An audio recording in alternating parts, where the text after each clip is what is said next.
ಅಂದಾಜು ಮತ್ತು ಸರ್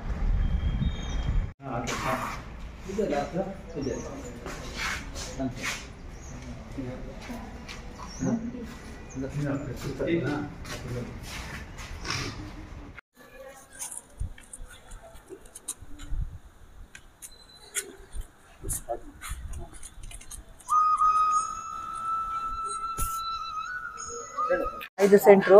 ಇದು ಬೈಪಾಸ್ ಅಲ್ಲಿ SDC ಕಾಲೇಜ್ ಅಂತ ಒಂದಿದೆ, ತಾಯ್ಲೂರು PU ಕಾಲೇಜು.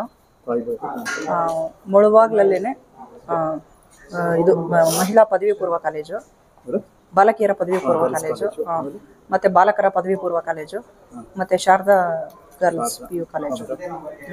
5 ಕಾಲೇಜಲ್ಲಿ ನಡೀತಾ ಇದೆ ಎಕ್ಸಾಮು. ಇಲ್ಲಿ ಈ ಪ್ರೆಸೆಂಟ್ ಈ ಸೆಂಟ್ರಲ್ಲಿ 542, ಅದರಲ್ಲಿ 528 ಪ್ರೆಸೆಂಟ್ ಇದ್ದಾರೆ. ಆಬ್ಸೆಂಟು 14 ಮೆಂಬರ್ಸ್ ಆಬ್ಸೆಂಟ್ ಇದ್ದಾರೆ. Total 23 rooms. ಯಾವುದೇ ಅಡೆತಡೆಗಳಿಲ್ಲದೆ ಶಾಂತಿಯುತವಾಗಿ ಎಕ್ಸಾಮ್ ನಡೀತಾ ಇದೆ. ಎಲ್ಲ ಇದೆ, ಎಲ್ಲ ಮೂಲಭೂತ ಸೌಲಭ್ಯಗಳನ್ನು ಕಲ್ಪಿಸಿದ್ದಾರೆ. ಈಗ ನಾನು ನೆಕ್ಸ್ಟ್ ಬೇರೆ ಕಾಲೇಜ್ಗೂ ವಿಸಿಟ್ ಮಾಡ್ತಾ ಇದ್ದೀನಿ.